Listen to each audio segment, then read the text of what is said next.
नमो तस्स भगवतो अरहतो सम्मा सम्बुद्धस्स। नमो तस्स भगवतो अरहतो सम्मा सम्बुद्धस्स।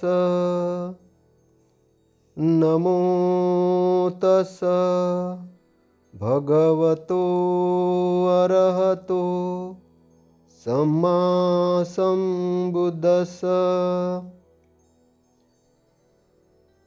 सद्गुरु कबीर साहब को हमारा नमन है, वंदन है।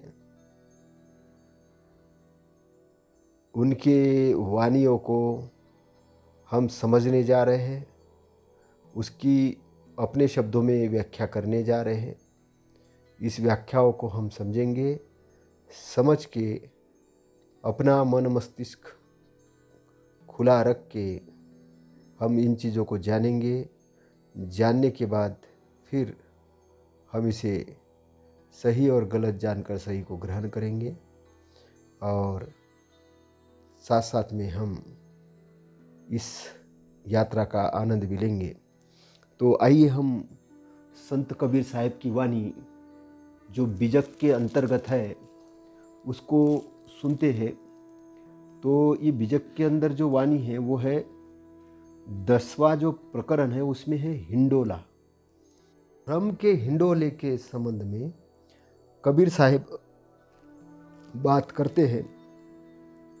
तो हम सर्वप्रथम कबीर साहब के वाणी को पढ़ते हैं। तो कबीर साहब क्या कहते हैं? भरम हिंडोला झूले सब जग आए, पाप पुण्य के खंबा दो मेरु माया माही। लोभ भवरा विषय मरुआ काम किला ठानी। शुभ अशुभ बनाए डांडी गहे दूनों पानी। कर्म पटरिया बैठी के कोको न झूले आनी। झूलत गण गंधर्व मुनिवर झूलत सुरपति इंद्र। झूलत नारद शारदा झूलत व्यास फणींद्र। झूलत बिरची महेश शुक मुनि झूलत सूरज चंद्र। आप निर्गुण सगुण होय झूलिया गोविंद। 6 4 14 7 21 तीनी ऊ लोक बनाए। खानी बानी खोजी देखहु अस्थिर कोई न रहाय। खंड ब्रह्मांड खोजी देखहु छुटत कितहु नाही। साधु संगति खोजी देखहु जीव निस्तरी कित जाई। शशि शूर रेणी शारदी तहाँ तत्व प्रलय नाही।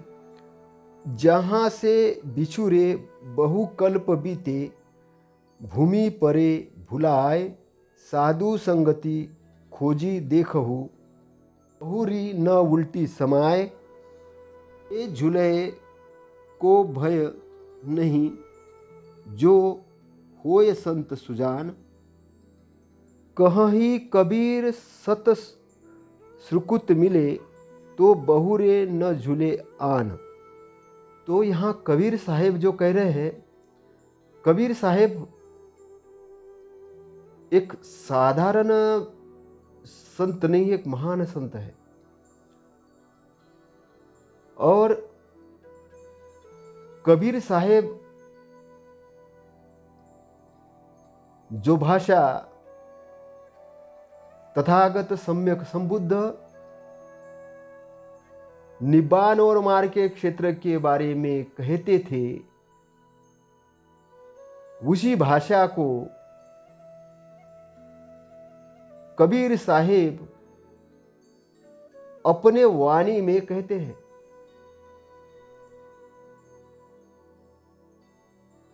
तथागत सम्यक संबुद्ध ने आज से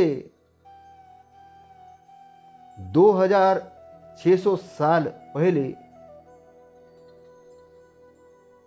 धम्मचक्र का प्रवर्तन किया था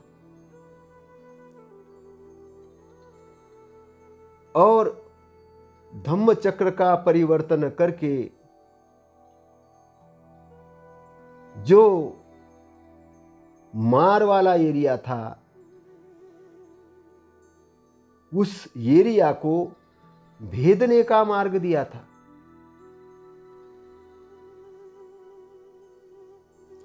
तो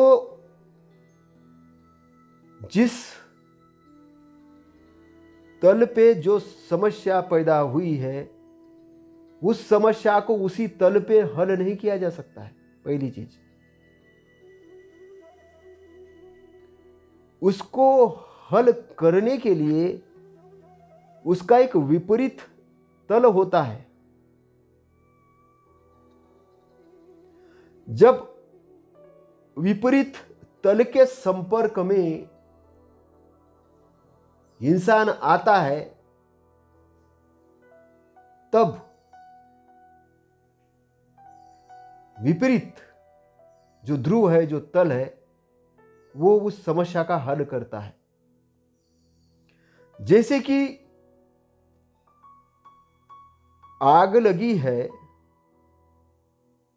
तो आग जहां लगी है उसको, आग को बुझाने के लिए आग की जरूरत नहीं पड़ेगी।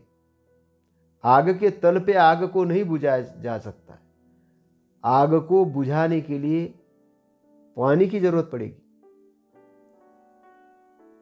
आग गर्म हो गई, गर्म है उसका गुण, और पानी का गुण शीतल गुण है। दोनों विपरीत चीजें हैं। आग अलग है, पानी अलग है। पानी का गुण अलग है, आग का गुण अलग है।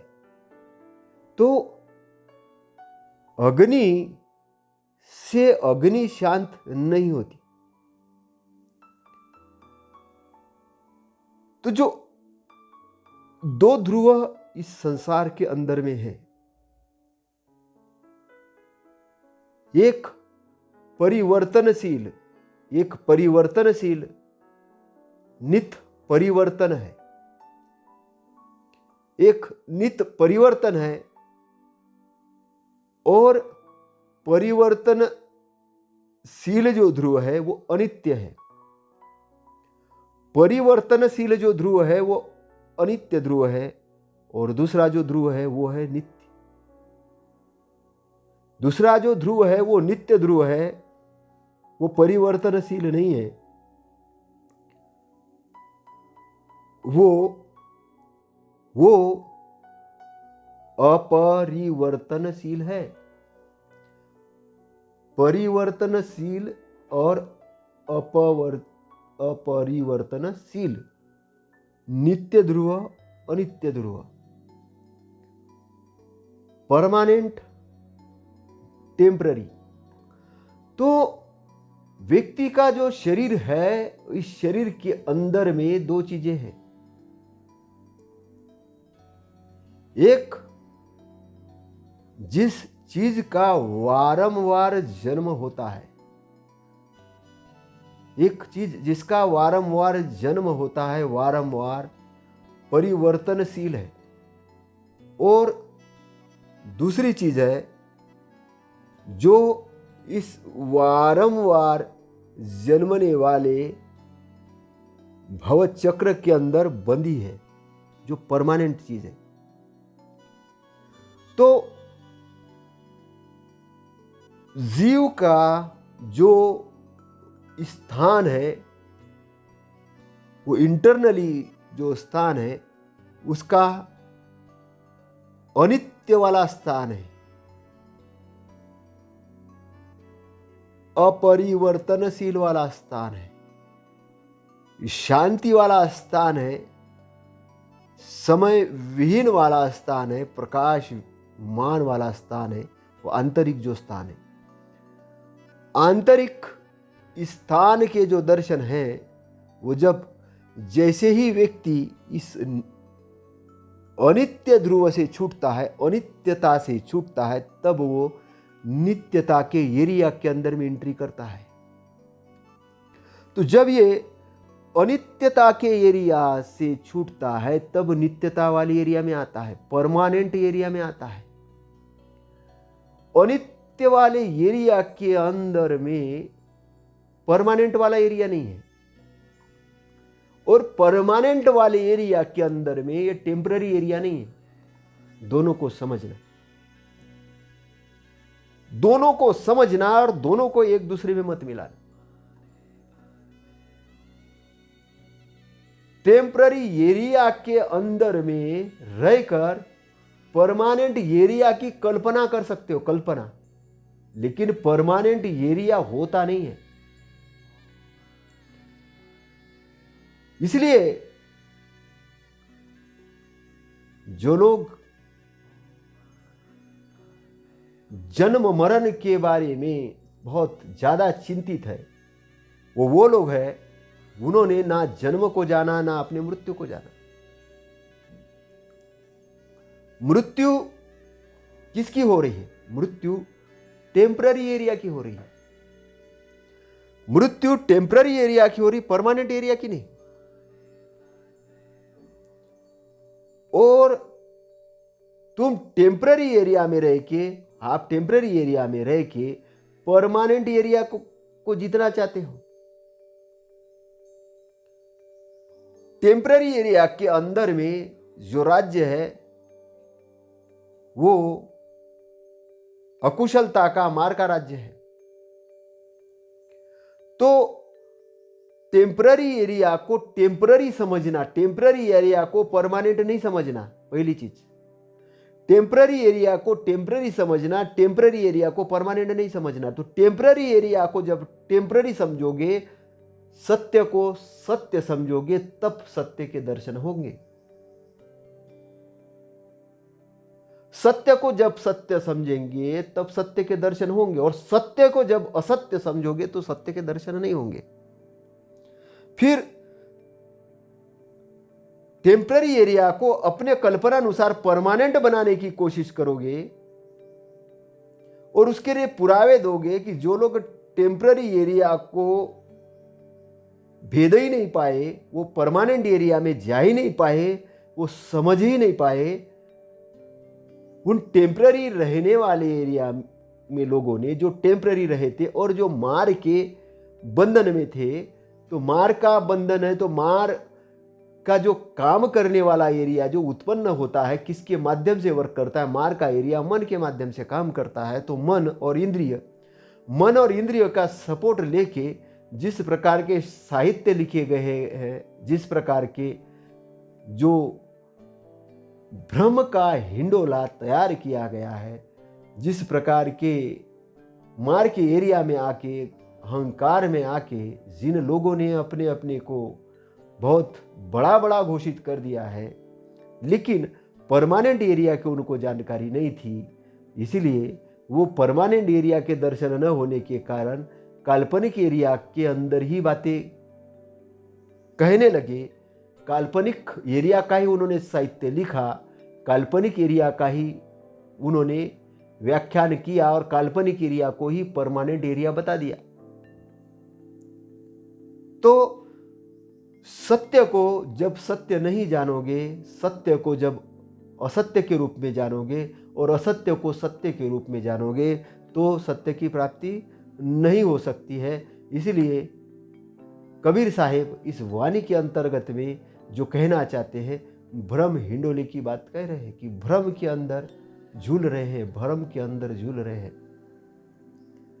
भ्रम के अंदर झूलने के कारण व्यक्ति की मुक्ति नहीं हो रही है, व्यक्ति की मुक्ति नहीं हो रही है, और व्यक्ति उस मुक्ति न होने के कारण भवचक्र के बंधन में बंधा है, भवचक्र के बंधन में बंधा है, और उस बंधन को छोड़ नहीं पा रहा है, उस बंधन को छोड़ नहीं पा रहा है। क्योंकि बंधन को छोड़ने के लिए जिस प्रकार की दृष्टिकोण की आवश्यकता होती है वो दृष्टिकोण वो निर्माण ही नहीं कर पा रहा है, क्योंकि उसके रास्ते में ये जो शास्त्र है, ये शास्त्र है, उसने जो काल्पनिक देवी देवता तैयार करके रखे हैं वो देवी देवता है। वो सारे के सारे शास्त्र, देवी देवता, मूर्तियाँ, पेड़, ये सब उसको बाहर भटका रहे हैं। वो बाहर भटका रहे हैं। और जो स्वरूप स्थिति है, जो अपनी स्थिति है, जो परमानेंट वाला एरिया, वो आंतरिक है।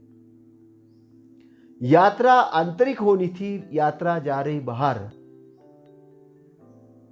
तो विपरीत दिशा में जाने के कारण अपने से दूर जा रहे हो। जब अपने से दूर जा रहे हो तो और तरीके से और रूप से अपने आप को पीड़ित कर रहे हो, और पीड़ित करके उस भ्रम के अंदर में झूल रहे हो। कबीर साहेब की वाणी को समझना बहुत आसान है, और कबीर साहेब की वाणी को नहीं समझना भी उतना आसान है। दोनों ही आसान चीजें, क्योंकि कबीर साहेब जो बात कहते हैं वो बहुत साधारण रूप में, सिंपल रूप में कहते हैं। लेकिन कबीर साहेब साधारण संत नहीं है, विद्वान है, बहुत महाविद्वान है।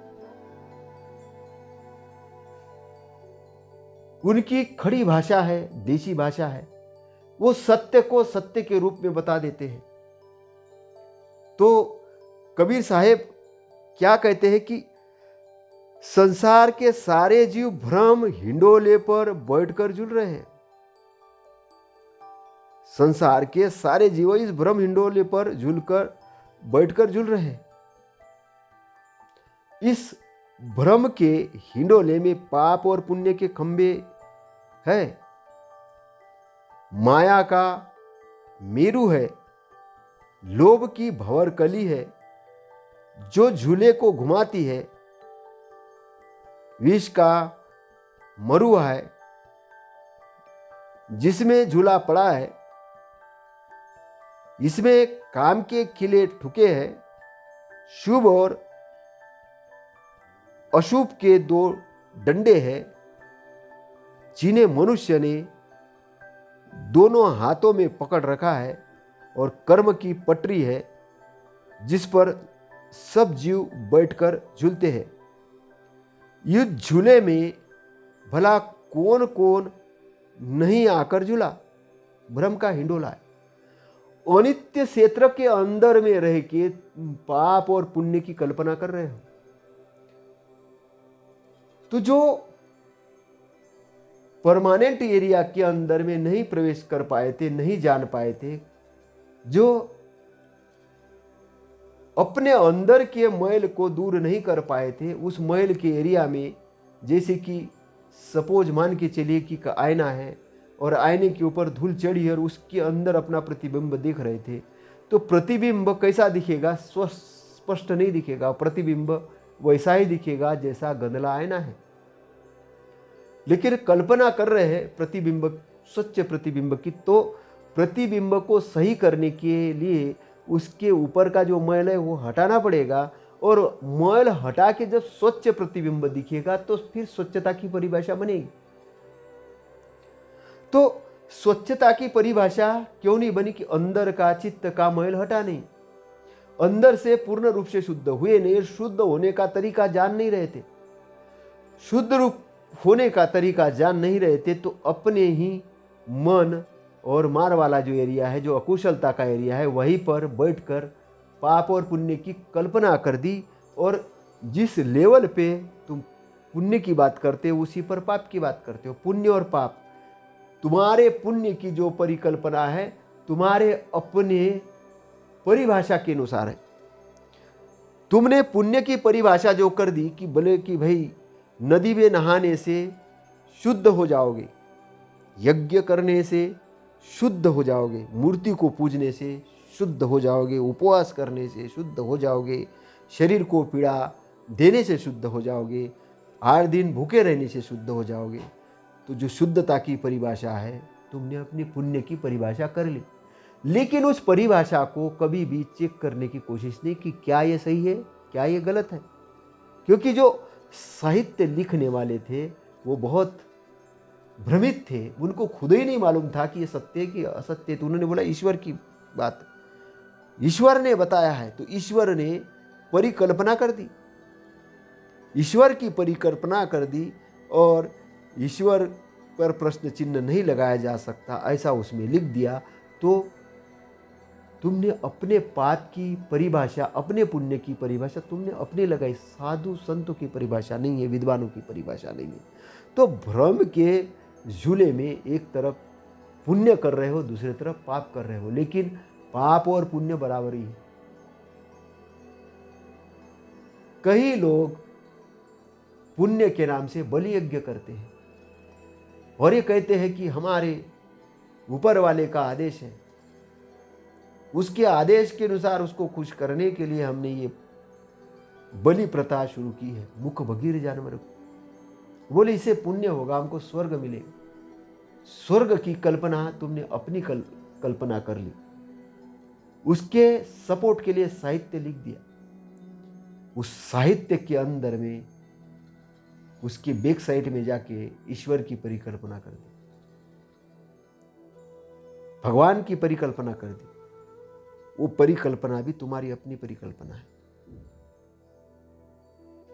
तो तुम जो सोचते हो, कबीर साहिब भी वो नहीं सोचते, बुद्ध वो नहीं सोचते, तुम्हारी अपनी सोच, कबीर साहिब की अपनी सोच। तो तुम्हारी अपनी सोच, कबीर साहिब की अपनी सोच, दोनों की सोच एक नहीं है। तुम अपनी सोच को छोड़ना नहीं चाहते कि तुम भ्रम के हिंडोले में झूल रहे हो। तुम्हें लगता है कि तुमने तो बहुत बड़े साहित्य पढ़ लिए, तुम विद्वान हो गए हो, तुम विद्वान हो गए हो, तुमने बहुत सारे साहित्य पढ़ लिए हैं, तुमसे ज्यादा विद्वान कोई है नहीं, खुद को विद्वान मान बैठे हो, ऐसे कबीर साहब कहते हैं। तो मैं आपको जो बात बताना चाहता हूं, मैं आपसे ये कहना चाहता हूं कि कबीर साहब की जो वाणी है, कबीर साहब की वाणी है, तथागत की जो वाणी है, आपको उन भ्रम हिंडोले से दूर ले जाने के लिए है, सत्य के मार्ग पर लाने के लिए है। तो जो भ्रम हिंडोला है, इसमें जो झूले हैं, शुभ और अशुभ की जो बातें हैं, वो सारी की सारी बातें मनगढ़ंत बातें हैं, सारी की सारी मनगढ़ंत बातें हैं। बिल्ली रास्ता काट गई, इसलिए शुभ काम नहीं करना। बिल्ली के रास्ता काटने से क्या हुआ? बिल्ली के रास्ता काटने से कुछ नहीं हुआ, लेकिन आपने जो सोचा है, आपके मन के अंदर जो डर आया, वो डर के कारण आपका गलत हो सकता है, बिल्ली के रास्ता काटने से नहीं। कार्य कारण का सिद्धांत अलग ढंग से काम करता है, लेकिन आपने अपनी धारणाएं अलग बना दी। अभी जो ये पेंडेमिक पीरियड चल रहा है, इसके अंदर में बहुत सारी जो हमको घटनाएं सुनने को मिल रही कि हमारा कोई करीब दोस्त, रिश्तेदार, मित्र, परम मित्र, नेता बहुत सारे गुजर गए। और ये बहुत अच्छा समय है जागृति का, क्योंकि जो मृत्यु, जो अनित्य क्षेत्र आपको दिख रहा है, वो अनित्य क्षेत्र के दर्शन करते करते नित्य के बहुत जल्दी हो जाएंगे। लोग तो नहीं तो मृत्यु को याद ही नहीं करना चाहते, लोग मृत्यु को याद ही नहीं करना चाहते, मृत्यु पर तो बातचीत ही नहीं होती। लेकिन ये जो संत है मृत्यु पर ज्यादा बात करते थे, तथागत मृत्यु पर ज्यादा बात करते थे अपने भिक्षुओं के साथ। वो तो कायानुपश्यना ध्यान के अंदर ही वो मृत्यु पर ही ध्यान है पूरा का पूरा। और कबीर साहेब भी उस चीज को याद रखते हुए ही बात करते वो। लेकिन हमने ये जो टेम्पररी क्षेत्र है, टेम्पररी जो चीज है, उसको ऐसे पकड़ लिया कि उसको ऐसे मान लिया कि बस परमानेंट वाला क्षेत्र है, और रेत के ऊपर हम महल बनाने में लग गए, उसको परमानेंट बनाने में लग गए। वो परमानेंट एरिया नहीं है, वो अनित्य का एरिया है, और अनित्य का एरिया को अनित्यता समझना है। तो शुभ और अशुभ ये आपके बनाए हुए हैं। तो इस प्रकार के भ्रम के हिंडोले पर बैठकर सब झूल रहे हैं। तो कबीर साहब क्या कहते हैं, इस झूले में शिव के गण गंधर्व श्रेष्ठ मुनि, देवपति इंद्र, नारद, सरस्वती, दुर्गा, व्यास, शेष, ब्रह्मा, महेश, शुकमुनि, सूर्य, चंद्र, यहाँ तक कि निर्गुण ब्रह्म कहलाने वाले गोपाल कृष्ण भी सगुण होकर झूल रहे हैं। तो शिव, इस झूले में कौन कौन भ्रम में झूल रहे? शिव के गण, शिव को मानने वाले जो गण है वो, गंधर्व श्रेष्ठ मुनि, देवपति इंद्र, नारद, सरस्वती, दुर्गा, व्यास, शेष, ब्रह्मा, महेश, शुकमुनि, सूर्य, चंद्र, यहाँ तक कि निर्गुण ब्रह्म कहलाने वाले गोपाल कृष्ण भी सगुण होकर झूल रहे हैं। तो निर्गुण थे, बाद में सगुण होकर झूल रहे हैं। तो यहां पर एक लाइन, निर्गुण ब्रह्म कहलाने वाले गोपाल कृष्ण, तो कृष्ण को परिवर्तित कर दिया गया है, ऐसे कबीर साहब कह रहे हैं। निगुण को सगुण कर दिया, सगुण को निर्गुण कर दिया, ऐसे कुछ परिवर्तन कर दिया। क्योंकि ऋग्वेद में 8/85/13 से 16 तक में जो कृष्ण है, इनको क्या बताया गया? कृष्ण को सूरवीर, कर्म कांडों का विरोधी तथा वन्य जातियों का रक्षक माना गया है। वन्य जातियों का रक्षक मतलब जो कृष्ण है ये कर्म कांडों के विरोधी है। कर्म कांडों में मतलब कर्म कांड जो हो रहे थे, यज्ञ में जो बलियां दी जा रही थी, इसके वो विरोधी थे। और वन्य जातियां, वन्य मतलब जंगल के अंदर जो रहने वाली जाति थी, जो कृषक लोग थे, वो जातियां जो थी उसका रक्षक बताया गया। लेकिन जो भगवत गीता लिखी गई है उसमें श्री कृष्ण को परिवर्तित कर दिया है। वहां फिर उनको सबका स्वामी बता दिया गया है। और फिर वो व्यास जी ने तो ऐसा लिख दिया है कि लास्ट में जाके ये बता दिया कि वही सब कुछ करने वाले हैं, वही कुछ तारने वाले हैं, और वो सब कुछ है। और वर्ण व्यवस्था का उन्होंने बताया कि वर्ण व्यवस्था जन्म आधारित है, ये सब उसमें लिख दिया है भगवत गीताओं के अंदर में। और व्यास जी ने अपने लिए सुरक्षित स्थान रख दिया कि हम ब्राह्मण हैं, अपने लिए तो सुरक्षित रख दिया, लेकिन वहां पे कृष्ण को परिवर्तित कर दिया, सगुण को निर्गुण, निर्गुण को सगुण कर दिया। तो यहाँ पे जो कबीर साहब कह रहे हैं कि श्री कृष्ण को परिवर्तित कर दिया। लेकिन बाकी के बारे में जो बोल रहे हैं कि बाकी तो सब इसमें झूल रहे हैं, इस भ्रम के हिंडोले में झूल रहे हैं। तो ये सारे के सारे जिनको आप देव, मुनि और श्रेष्ठ मानते हो, ये उस भ्रम के हिंडोले में कबीर साहब के नज़र में ये झूल रहे हैं। ऐसा कबीर साहब इस हिंडोला जो बीजक है इसके अंदर कह रहे हैं। आगे हम इस चीज़ को समझते हैं, तलाशते हैं, इस वाणी के सत्य और असत्य को हम परीक्षण करते हैं और जानते हैं। तो आगे कबीर साहब क्या कहते हैं? 4 वेद, 6 शास्त्र, 14 विद्याएं रचकर और 7 स्वर्ग, 21 भुवन, ये 3 लोकों की कल्पना कर सब जीव भ्रम हिंडोले पर झूल रहे हैं। खोज कर देखो, खानी और वाणी के जाल में उलझे हुए जीव स्थिर नहीं है। खानी और वाणी के जाल में उलझे हुए जीव स्थिर नहीं है। इसका अर्थ है कि आदमी खानी के जाल में तो उलझा ही है, वाणी के जाल में भी उलझा है। वेद शास्त्र विविध विद्याओं में जीवन के भौतिक तथा आध्यात्मिक कल्याण के तत्व है, परंतु उनमें ऐसे अंश भी है जो जीव को दिग्भ्रमित करते हैं। इसलिए परक दृष्टि से शोधकर ग्रहण करने वाला उनसे लाभ लेता है, और जिसे परक दृष्टि नहीं है वो उनमें उलझता है। शास्त्रों को स्वतः प्रमाण मान लिया जाता है, तो जो विश्व का जो नियम है, जो कैसे घटनाक्रम चलता है, उसके कसौटी पर उसको नहीं कसा जाता है, उसको सही और गलत के कसौटी पर नहीं कसा जाता है। और जब शास्त्र वाणिजाल हो जाते हैं, जब शास्त्र वाणिजाल हो जाते हैं, तो नाना लोकांतरों की कल्पना भी वाणिजाल ही है कि अमुक जगह स्वर्ग है, अमुक जगह नरक है, वहां ऐसा है वैसा है। ये वाणिजाल है। उसका प्रूफ मांगो कि भैया इसका कैसा, क्या आप प्रूफ बोलोगे, अनुभव पे बताओगे, सिद्ध करके बताओगे, तो यहां इनकी सिट्टी पिट्टी गुम हो जाती। बोले प्रश्न नहीं पूछना, शास्त्र स्वतः प्रमाण है, जैसा है वैसा मानना, और नहीं मानोगे तो नरक में चले जाओगे।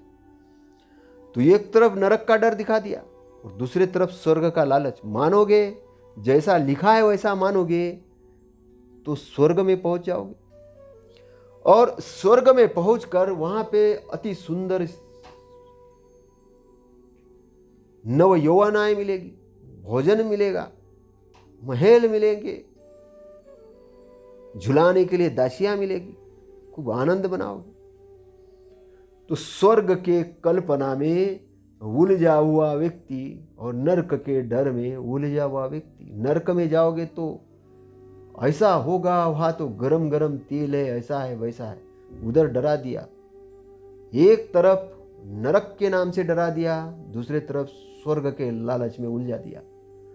तो स्वर्ग और नरक के डर और लालच में उलझाकर शास्त्र रचयिताओं ने शास्त्र को प्रमाणित मान लिया कि इस पर प्रश्न चिन्ह नहीं लग सकता, और प्रश्न चिन्ह नहीं लग सकता ऐसा कहकर लोगों के अंदर का जो पावर था, जो प्रज्ञा थी, उसी को छीन लिया। उनकी शोध करने की प्रवृत्ति को छीन लिया, उनके वैज्ञानिक दृष्टिकोण को छीन लिया। इसलिए इस भारतवर्ष में बाबाओं की संख्या लाखों में है, लेकिन रिसर्च करने वाली वैज्ञानिकों की संख्या बहुत कम है। बहुत सालों से इस देश के अंदर में लोगों को नोबेल पुरस्कार नहीं मिलते हैं। बहुत कम लोग अपने पेटेंट बना पाते हैं, पेटेंट कर पाते हैं। एक हमसे मध्य प्रदेश से भी छोटा देश जापान पेटेंट में हमसे कई गुना आगे है, कई रिसर्च करते हैं। यहूदी हमसे कई गुना आगे है रिसर्च करने में। लेकिन यहां के लोगों के दिमाग के ऊपर शास्त्रों के ताले जड़ गए हैं और चाबियों को उठा के समुद्र में डाल दिया गया, और उनको इस प्रकार से भ्रम में डाल दिया गया है। और इसमें क्या, अभी लोग और कोरोना को भगाने के लिए घरों में यज्ञ करेंगे, 10-10, 15-15 लोग बैठेंगे। 10-10, 15-15 लोग जो बैठेंगे आपस में, उसमें से एक आधे को कोई संक्रमण होगा तो पूरे 10-15 लोगों को संक्रमण हो जाएगा। निकले थे कोरोना से बचाव के लिए यज्ञ करने के लिए, ऐसी कुंभ मेला के अंदर में हुआ। कुंभ मेला में जाने के लिए जब मना कर रहे थे वैज्ञानिक,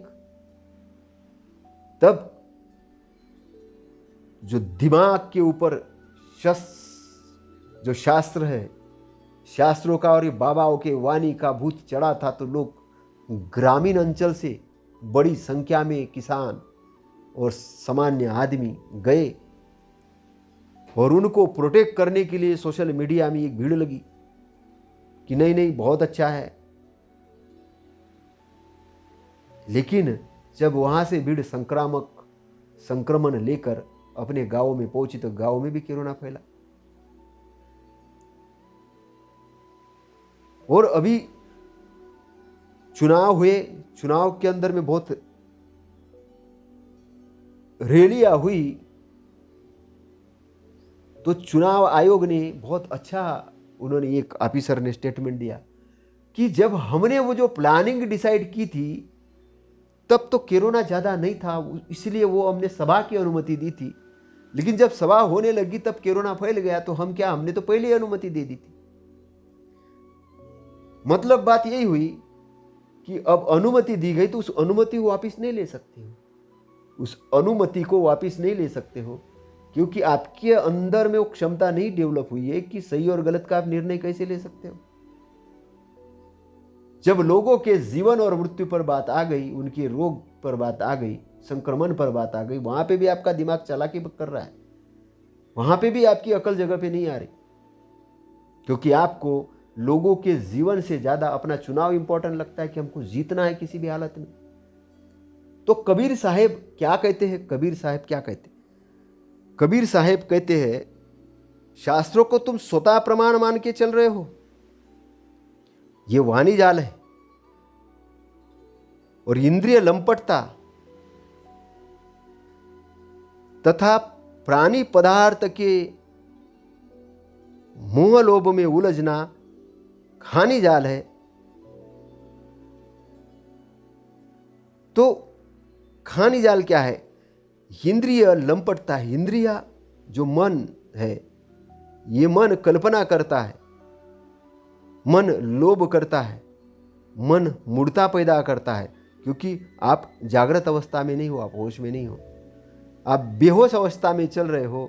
तो बेहोश अवस्था में आपके पास में सब कुछ होने के बाद भी दुखी हो, और सुख पाने के लिए बाहर दौड़ लगा रहे हो, सुख पाने के लिए बाहर दौड़ लगा रहे हो, और सुख वो इंद्रियों के माध्यम से पाना चाहते हो, मोक्ष पाना चाहते हो, मुक्ति पाना चाहते हो। ये खानी जाल है, ये खानी जाल है। तो जो वाणी जाल और खानी जाल के इसमें व्यक्ति भटक रहा है, ऐसे कबीर साहेब कहते हैं। स्वर्ग की कल्पना है, स्वर्ग में जाके जो अपनी सौंदर्य है उसको भोगने की जो कामना है, भोगने की जो कामना है, स्वर्ग में जाने की जो लालसा है, ये लालसा ही खानी जाल है, ये लालसा ही खानी जाल है। और ये अंधविश्वास पूर्वक ज्ञान, यो अंधशास्त्र प्रमाण वाणी जाल है, जिसका मन विषयों में डूबा है तथा बुद्धि भ्रम में पड़ी हुई है, उसे कहाँ शांति मिलेगी? जिसका मन विषयों में डूबा पड़ा है, टेम्पररी काम के अंदर टेम्पररी मिल रही है सुख, लेकिन परमानेंट बनाना चाहते, उसको बन ही नहीं रही। परमानेंट बनाने के लिए एक दूसरी तीसरी चौथी ऐसे भाग रहे हो, लेकिन फिर भी नहीं हो रहा है, फिर भी वो मिल ही नहीं रहा है, क्योंकि वो है ही नहीं। वो तो केवल दिखावटी सुख है, वो इतना सुख नहीं है, क्योंकि जिसने वो परमानेंट सुख नहीं जाना है, तो इसको ये टेम्पररी सुख ही अपने आप में परमानेंट जैसा लग रहा है, क्योंकि पता नहीं, हीरा कभी देखा नहीं, हीरे का कभी जाना नहीं कि हीरा क्या होता है अनमोल, इसीलिए कांच को ही हीरा बना के उसमें उलझा हुआ व्यक्ति ये भ्रम हिंडोले में पड़ रहा है। तो मन विषय वासना के अंदर भटकता है, डूबा है, बुद्धि भ्रम में डूबी है, बुद्धि के भ्रम में है, बुद्धि को सत्य पता नहीं, श्रद्धा भी आई नहीं, क्योंकि सत्य का ज्ञान हुआ ही नहीं। तो शांति नहीं है, क्योंकि शांति इसलिए नहीं है क्योंकि पाने की लालसा है, लोभ है, बहुत सारा लोभ है। लोभ क्यों है? क्योंकि अंदर तृप्तता नहीं है, अंदर तृप्ति नहीं है। तृप्ति किस लिए नहीं आई? तृप्ति इसलिए नहीं आई है क्योंकि सत्य तक पहुंचे ही नहीं है, इसलिए तृप्ति नहीं आई। टेम्पररी को परमानेंट बनाने में लगे हो, परमानेंट को छोड़ दिए हो, टेम्पररी को परमानेंट बनाने में लगे हो, परमानेंट को छोड़ दिए हो, अनित्य को नित्य बनाने में लगे हो, नित्य को छोड़ दिए हो। तो जो दौड़ है, बाहरी लेवल पर दौड़ चल रही है, भयंकर तरीके से दौड़ चल रही है, बहुत कंपटीशन चल रहा है, और उस कंपटीशन के अंदर में एक दूसरे को व्यक्ति हराने में लगा है, शांति प्राप्त करने के लिए, विजय प्राप्त करने के लिए। लेकिन वो विजय और वो शांति में कोई दम नहीं है। शरीर जैसे ही छूटता है वो विजय खत्म हो जाती है, वो शांति भी नहीं है, शांति अशांति ही है। और लास्ट तक जाते जाते अपने आप को भ्रम में ही डूबे रखते हो, क्योंकि अस्थिर एरिया के अंदर में स्थिरता को ढूंढ रहे हो, अस्थिर एरिया के अंदर में स्थिरता को ढूंढ रहे हो और मार्ग को आप पता नहीं है, इसलिए बार बार भटक रहे हो, मार्ग गलत मार्ग में जा रहे हो। तो सही मार्ग पर जाने के लिए, सही मार्ग पर आने के लिए कबीर साहब कह रहे हैं, तो खानी बानी खोजी देखई अस्थिर कोई न रहा है। खानी वानी खोजी देखो अस्थिर कोई न रहा है। खानी वानी को खोज कर देखा, अस्थिर कोई नहीं है, कोई न रहा है। तो खंड ब्रह्मांड खोजी देखहु छुटत, खोज कर देखो। खानी और वाणी के जाल में उलझे हुए जीव स्थिर नहीं है, स्थिर नहीं है, क्योंकि खानी और वाणी में उलझ गए तो स्थिर नहीं है, अशांत है। इस ब्रह्मांड के खंड खंड में खोज कर देख लो, कहीं इस झूले से छूटने का साधन नहीं है, इस झूले से छूटने का साधन नहीं है। हे सत्य शोधक, हे सत्य शोधक, संतों की संगत में जाकर अनुसंधान करो कि जीव कृतार्थ होकर कहाँ जाएगा। ये सत्य के शोधक। अब कबीर साहब कह रहे कि सत्य के शोध करने वाले सत्य के शोधकों, संतों की संगत में जाकर अनुसंधान करो कि जीव कृतार्थ होकर कहाँ जाएगा। जीव कृतार्थ होकर कहाँ जाएगा। सत्य की खोजियो, समझो, ढूंढो, अनुसंधान करो, एनालिसिस करो कि जीव कृतार्थ होकर कहाँ जाएगा। जीव कृतार्थ होकर कहाँ जाएगा।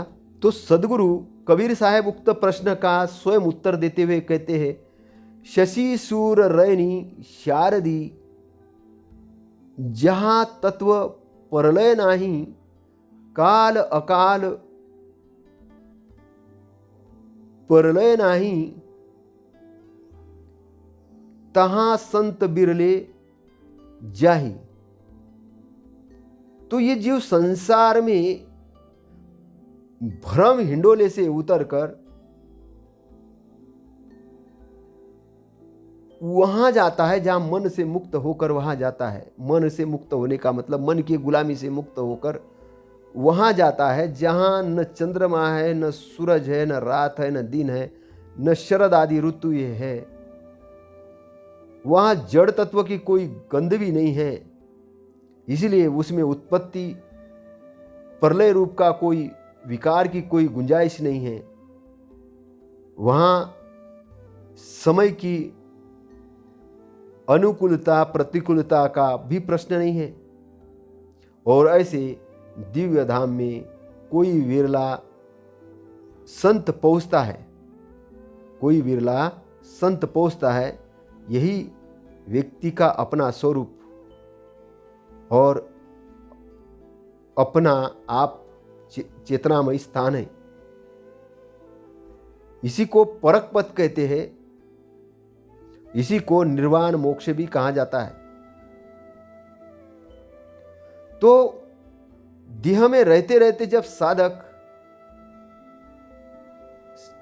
अपने चेतन स्वरूप में स्थित हो जाता है, समुद्र की तट की तरफ देखता हुआ व्यक्ति जल को देखता है, जब उधर पीठ करता है तो जमीन की तरफ दृष्टि हो जाने से केवल थल देखता है। तो मन के उपस्थित होने पर संसार दिखता है, लेकिन जब वो निज चेतन स्वरूप में स्थित हो जाता है वहां प्रकृति नहीं है। ये तो जब जीव सारी कल्पनाओं का अंत कर देता है, उस भ्रम हिंडोले को उतार के फेंकता है, और जब अपने शुद्ध चेतन में स्थित हो जाता है तो वहां चांद सूरज दिन रात आदि प्रकृति क्षेत्र नहीं है। और इस दशा में कोई विरला संत ठहरता है।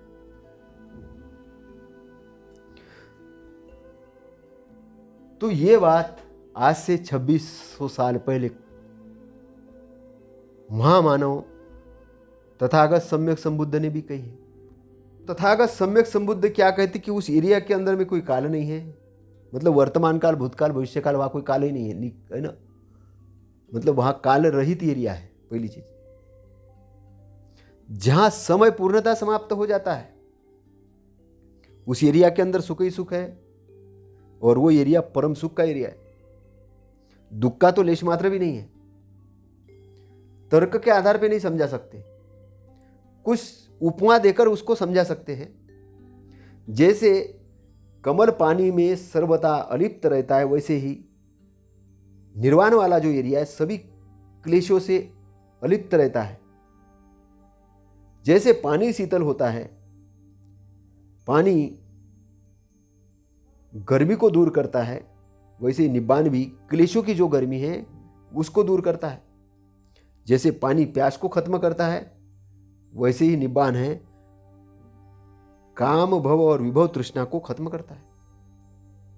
जैसे बीमार आदमी के लिए दवाई होती है, वैसे ही ये वाला जो एरिया है ये दुखों का अंत करने के लिए है। यहां पर क्लेश बिल्कुल भी नहीं रह पाते। जिस प्रकार मूर्त शरीर महासमुंदर में नहीं रह पाता, क्योंकि महासमुंदर महान और श्रेष्ठ है, अपरंपरा है, सारी नदियां आने पर भी नहीं भरता है, वैसे ही ये निर्वाण वाला जो एरिया है वो है, ये महान तथा अपरंपार है। और जो महासमुंदर है ये बड़े बड़े तरंग रूपी फूलों से फुला रहता है, वैसे ही ये जो एरिया है ये अनंत बड़े बड़े शुद्ध विद्या और विमुक्ति के फूलों से फुला रहता है। जिस प्रकार न आकाश पैदा होता है, न पुराना होता है, न मरता है, न आवागमन करता है, दुर्देह है, दुर्लभ है, चोरों द्वारा चुराया नहीं जा सकता, किसी दूसरे पर निर्भर नहीं रहता, स्वच्छंद, खुला और अनंत है, इसी प्रकार निर्वाण का क्षेत्र भी है। और ये बड़ा मनोहर है, प्रकाशमान है, इसकी सुगंध निराली है, जैसे लाल चंदन की सुगंध। और प्रज्ञा पुरुष इसकी प्रशंसा करते हैं। तो तथागत क्या कहते हैं कि अमृत पद को न देखते हुए 100 वर्ष जीने से अच्छा है अमृत पद को देखते हुए एक दिन जीना। तो जहां जल, पृथ्वी, अग्नि, वायु टिक नहीं पाते, जहां न तारे चमकते, न सूर्य प्रकाशित होता है, न वह चांद चमकता है, फिर भी वह अंधकार नहीं है। तो ये एक ऐसा क्षेत्र है जहां ना लोक है, न प्रलोक है, न चांद है, न सूरज है, न मैं उसे अगति कहता हूं, न गति कहता हूं, न स्थिति कहता हूं, न खत्म होना कहता हूं, मैं उसे उत्पत्ति भी नहीं कहता हूं, मैं उसको ऐसे भी नहीं कहता हूं कि वो निर्भर है, न परिवर्तनशील है, न अवलंबित है। वह ऐसा क्षेत्र है जहाँ दुखों का अंत है, जिसमें दुख नहीं है। यह अनंत क्षेत्र है।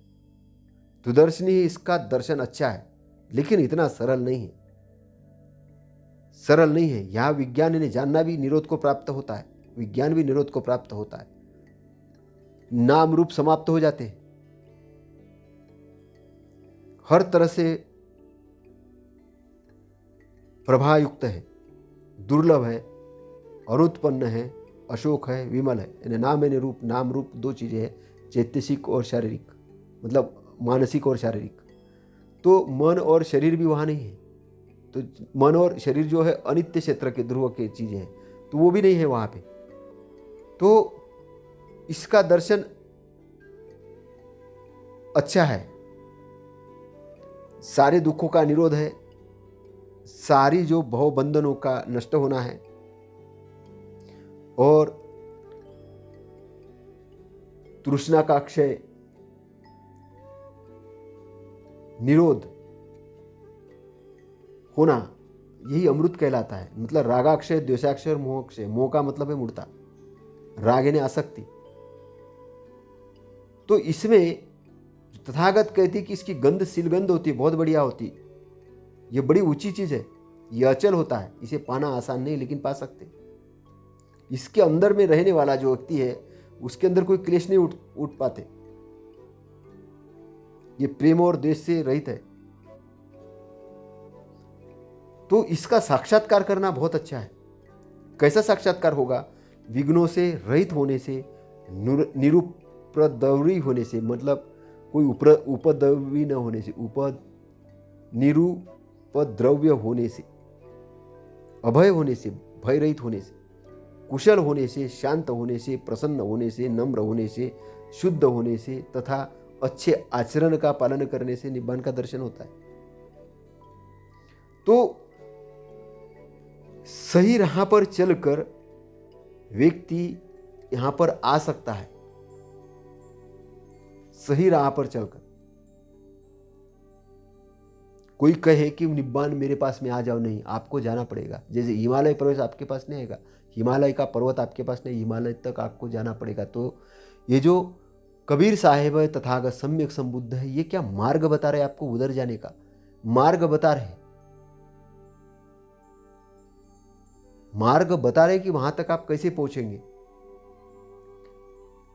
एक जहां से एक किनारे से दूसरे किनारे तक जा सकते हैं, लेकिन दूसरे किनारे को हम ये नहीं बोल सकते कि यहां हमारे पास आ जाओ। तो कबीर साहब भी क्या कह रहे हैं कि जा चंद्रमा, सूर्य, रात दिन, शरद आदि ऋतु जड़ तत्व और उनके कार्य, उत्पत्ति, विनाश या प्रलय, समय की अनुकूलता, प्रतिकूलता, स्थिति आदि नहीं है।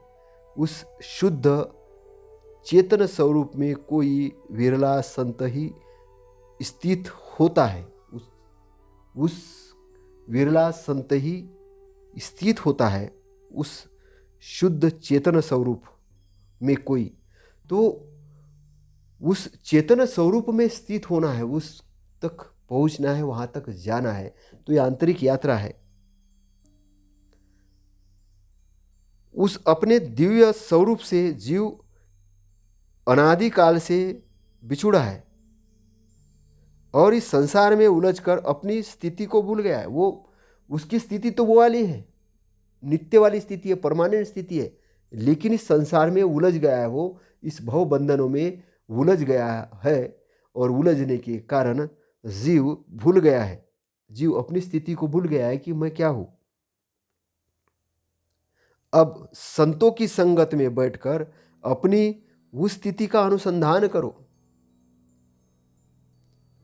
जिससे पुण्य उलटकर संसार में न लीन होना पड़े। अब संतों के संगत में बैठो। संत का मतलब है जो शांत पुरुष है। शांत मतलब जो अरहत है, जिसने अपने दोषों को दूर कर लिया है, उनके संगत में बैठो। कैसे बैठ सकते आज के डेट में? उनके साहित्य के माध्यम से, साहित्य या उनके वाणी के माध्यम से। जैसे तथागत सम्यक संबुद्ध ने जो मार्ग बताया, जो उन्होंने 4 आर्य सत्य बताए और आर्य सत्य के अंदर में जो अष्टांग मार्ग बताया, उसको समझो। संतों के अंदर, संतों के संगत में बैठो, उनके वाणी को समझो, उसका अनुसंधान करो, विश्लेषण करो कि ये क्या बोल रहे हैं, क्या सही है क्या गलत है। अपने दिमाग में ताले लगा के मत रखो, उसको ओपन करो, विश्लेषण करो, जानो, मनन चिंतन करो, वैज्ञानिक ढंग अपनाओ और अपना कर अपनी स्थिति को जानो, अपने आप को जानो, ताकि इस संसार के अंदर लीन न होना पड़े। लीन नहीं होना, उससे छूटना है। जो पूर्ण विवेकवान संत है वे इस भ्रम हिंडोले में उनको झूलने का भय नहीं रहता। वे उसके प्रलोभन से सर्वथा मुक्त हो जाते हैं। तो जो विवेकवान संत है वे इस भ्रम हिंडोले में झूलने का उनको भय नहीं रहता। वे इसके प्रलोभन से सर्वथा मुक्त हो जाते हैं। कबीर साहब कहते हैं कि जिसको निज सत्य स्वरूप का बोध मिल गया और मन, वाणी और कर्मों की पवित्रता रूपी सुकृति की प्राप्ति हो गई, वह लौटकर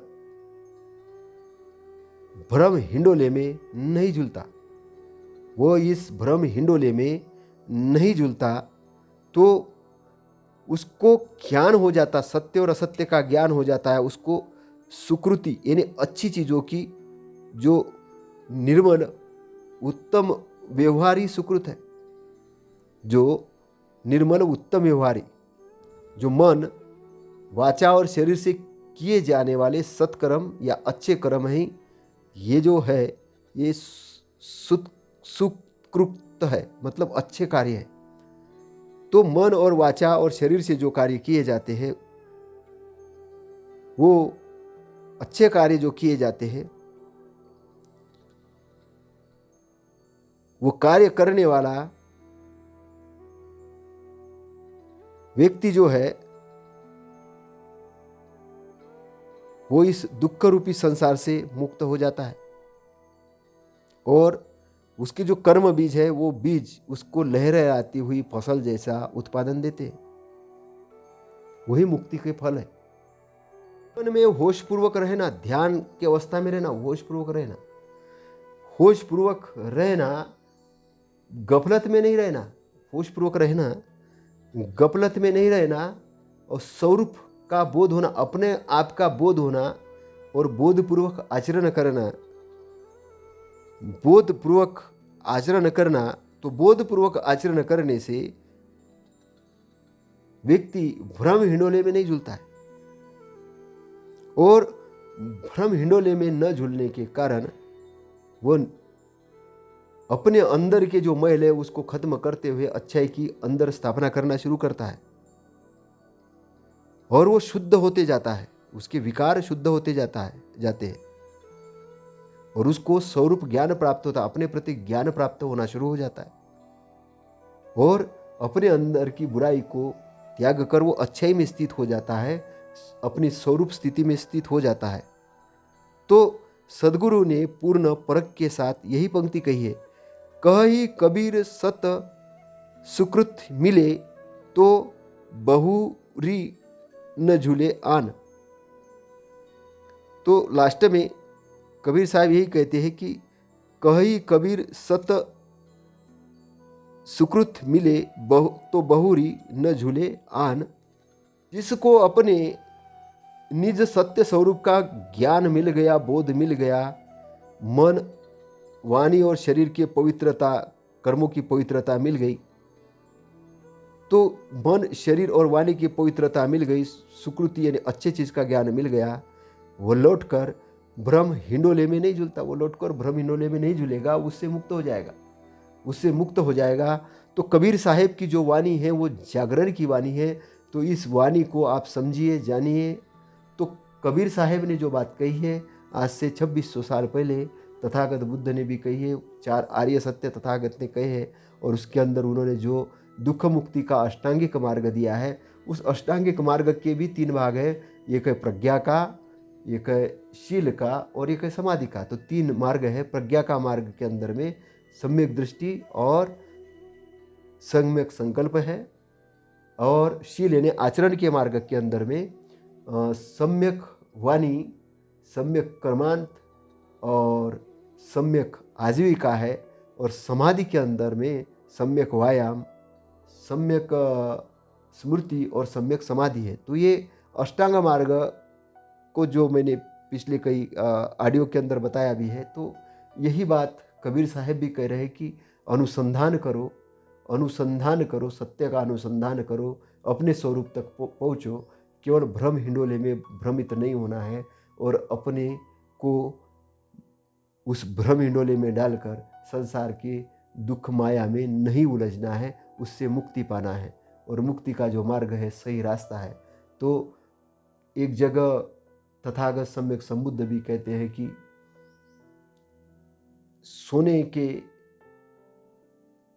सोने से सोने का ही प्याला बनेगा, इसलिए आपके अच्छे कर्म में अच्छाई का निर्माण करेगा। इसलिए आपको सकारात्मक होना है, अच्छे कर्म करना है, सही और गलत का पता करना है और सही और गलत का पता करके गलत से हटना है, भ्रम से हटना है और भ्रम से हट के, भ्रम के हिंडोले से हट के सत्य के तरफ आना है, अन्वेषण करना है, मनन चिंतन करना है, सही चीज़ को जानना है, छानना है, फिर मानना है। तो आपका मंगल हो, शुभ मंगल हो, आपकी इस भव बंधनों के दुख से मुक्ति हो, आप उस आनंद के, परम आनंद के क्षेत्र में आए, आप अपने स्वरूप स्थिति में आए, स्वरूप ज्ञान में आए और आपका जो ये दुख का रास्ता है ये ख़त्म हो के आप आनंद के, सुख के और परम आनंद के मार्ग पे आप स्वस्थ हो, आनंदित हो और आप पूरे परिवार के साथ में सुखी संपन्न हो। आपका मंगल हो, शुभ मंगल हो। इसी के साथ नमो बुद्धाय, नमो धम्माय, नमो संघाय, सद्गुरु कबीर साहब को नमन। धन्यवाद।